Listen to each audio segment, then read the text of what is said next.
menyakiti atau merasa terhina, tapi kenyataannya seperti ini. Saya harus menyampaikan yang sebenar-benarnya dan sehak-haknya. Mulai tahu hati-hati kalian semua. Busuk-busuknya kalian juga Mbak Yai tahu, tapi saking itu tadi Abah bilang Rahman Rahimnya Mbak Yai itu tetap ditunggu istilah sadarnya, taubatnya untuk kembali lagi kepada beliau. Malik salat dia pada salah sirat radhiyallahu.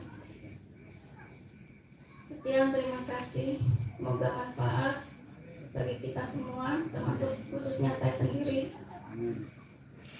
Assalamualaikum warahmatullahi wabarakatuh. Ini memang seperti itu terjadi. Kalau kurang jelas saya jelaskan lagi. Keluarga masih sama saya masih termasuk cucu. Ayahnya sebagai pengamal wakiliyah dan sekaligus sebagai orang pusat. Namanya Dik Kasih Harun Madiluri. Anaknya namanya nggak boleh sebutan, ini kasih maaf. Setelah meninggal dia menemui yang namanya moi-moi tadi. Masa hidupnya dia selalu mempengaruhi, selalu menjelek-jelekan, selalu mengajak moi-moi ikut ke dalam organisasi lain. Bahkan dia saya bilang, kalau butuh duit sebut aja, ya saya dia Romo titik, pasti ada duit. Sampai seperti itu. Dan alhamdulillah setelah dia meninggal, dia menemui, tolong bilang suami saya, suruh ikut Mbak Yai Murni. Sebenarnya itu terjadi. Mungkin kalau jelas dukung dia takut dan sebagainya, nggak tahu. Tolong bilang pada suaminya, suruh ikut Mbak Yai Murni. Saya merasa tertipu ikut Romo Yati.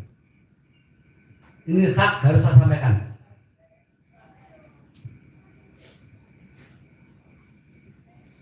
Dan saya mohon maaf kalau ada yang tersinggung. Dan saya tidak menyinggung. Memang benar seperti ini. Kalau kita wakiliyah ikut Mbak Yai Murni, dia bilang seperti itu. Privasi, jalan tol. Menemui Kanjeng Nabi sallallahu alaihi wasallam bebas,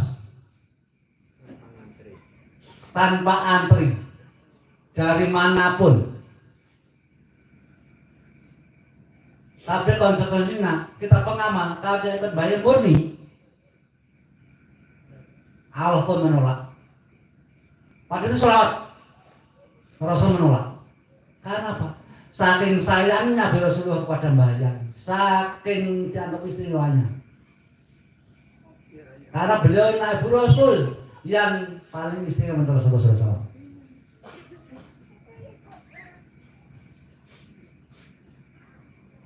Dan kalau kita ikut sholawat lain, diterima, tapi antri.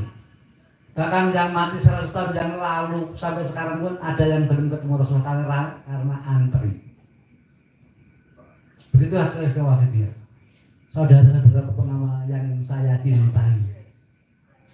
Kalau istilah Ki Ageng Alefyuful, mudah-mudahan kita diberi inayah Allah Subhanahu wa taala. Pertolongan Allah Subhanahu wa taala. Dan rahmatullah kasih Allah Subhanahu wa taala. Sehingga kita menjadi orang yang tergolong hakiki.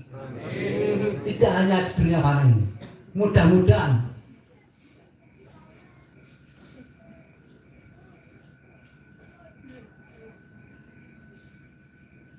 saya berpesan kepada saudara-saudara pengamal, khususnya kepada pengurus PSB Kedung Pusat Daerah. PSB itu jati dirinya Wahidiyah. Kita harus hati-hati. Ya Pak itu. Sebelum kita melanjutkan, saya mohon maaf kalau menyita waktu saudara-saudaraku yang saya cintai. kemarin ada seseorang datang dari Surabaya. Ini ada 2 kali. Yang pertama itu beberapa minggu yang lalu, yang kedua kemarin. Saya akan cerita yang beberapa minggu yang lalu. Kalau kemarin nanti terlalu gimana ya? Terlalu gak cocok lah gitu aja, menyakiti. Yang 2 minggu lalu aja, ada seorang mama datang ke saya, terus saya tanya, apa kebetulan kamu? Saya pas mujadah ditemui Mas Sofitia, suruh tanya kepada jenengan Gus. Apa pertanyaannya Mas? Maaf, enggak gitu. Saya kesini mau bertanya, disuruh. Nah, terus istri saya bertanya, siapa yang nyuruh dan yang bayarin? Pertanyaannya ada 4 perkara. Yang pertama, apa kedudukan Sholat Wahidiyah, ajarannya, prinsipnya? Itu. Kedua, di mana kedudukan ilmu Wahidiyah?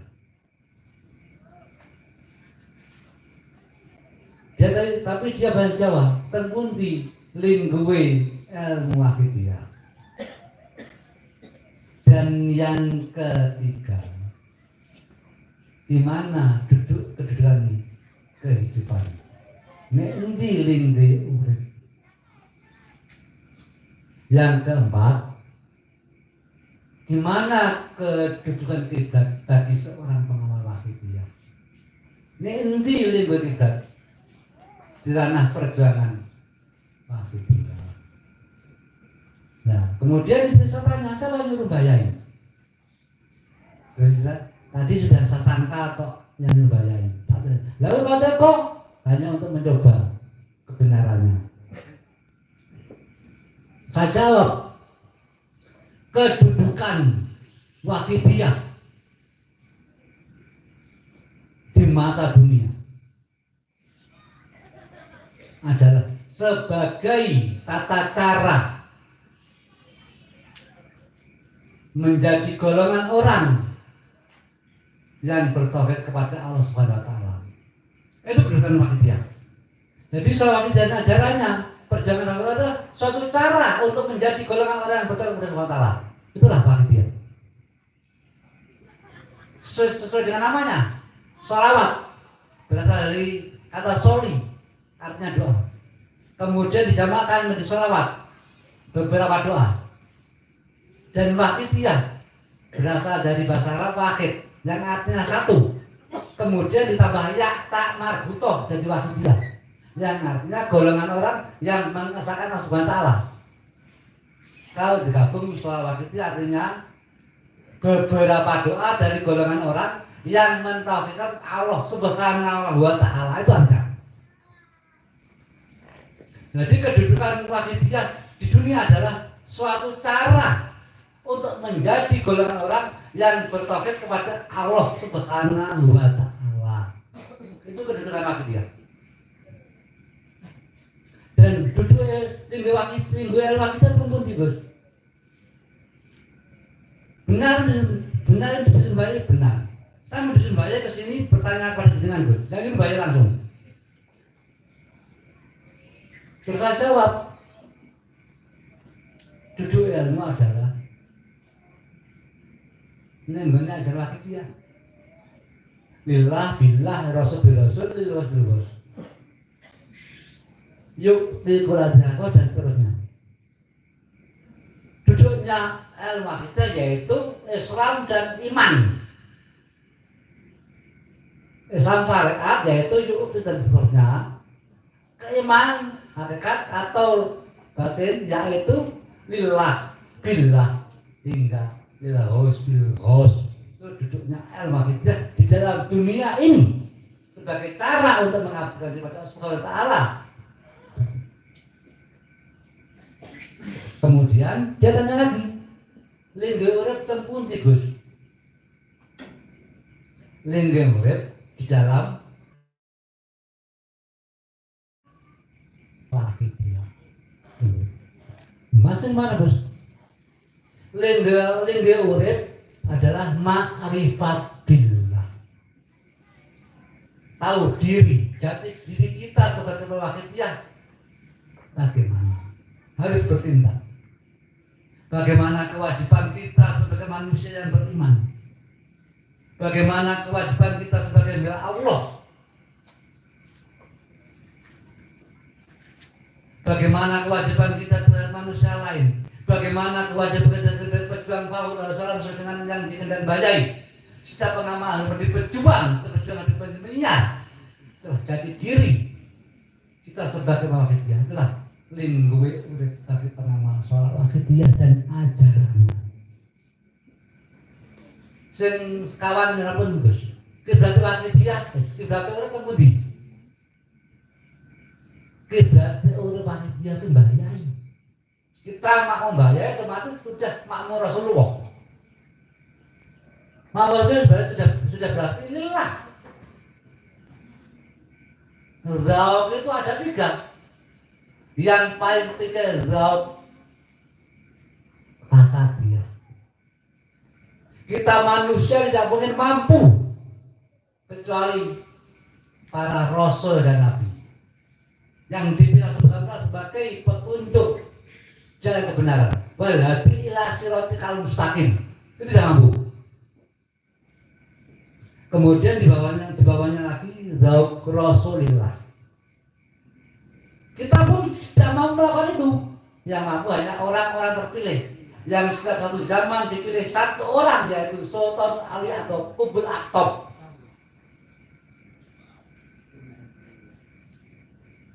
Kita mengikuti Qutbul Aqtab, mau pada beliau, insya Allah kita sudah termasuk zauk akadiyah tanpa berdiri. Itulah peristiwa beliau bayai kados yang tadi didawuhkan Kiai Mas Duki. Ma'rifat itu kudu 40 tahun kudu itu. Saking istimewanya bayai wong bodoh iso usul. Tapi harus ada syaratnya. Baik dahulu. Nyapunten mbok beda kula karo. Lek pengen iso uncat tanpa sopan. Miber tanpa siwi. Agemane karuhun. Sinaono, wahamono, lakonono, jujur wujud, bisa rumangsa ra bisa. Otomatis bilang terakhir. Lek Allah misane kamu miso. Menurut tanpa sukane apa? Mencolot gak karo sikil, gak karo buku. Miber tanpa sih apa? Miber terbang tanpa sayap.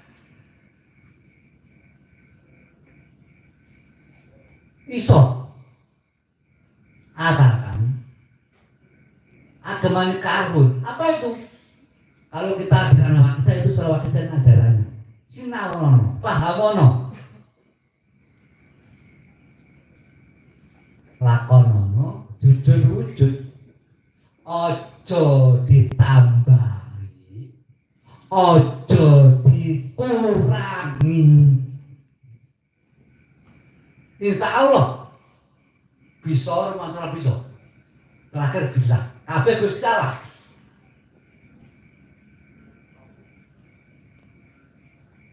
Itu sudah kita lakukan. Insya Allah. Maksudnya miber tanpa siwi. Kita tidak perlu harus hafal kitab. Kita tidak perlu harus bisa baca kitab gundul Arab Pego. Itu maksudnya miber tanpa siwi. Terus, lah apa? Onjatan utang. Awake dhewe gak kudu jadi pejabat dhisik. Ora kudu celuk ustaz. Ora kudu celuk kiai. Petani, maaf, tukang becak pun mampu. melakukan ma'rifat asalkan jujur wujud agamane karuhun dilakoni. Terus sekarang kita bandingkan dengan marahnya ya Sayyidi ya Romo titik. Apakah itu jujur wujud? Tidak. Maka dia kalau berarti tanpa hutang kejongo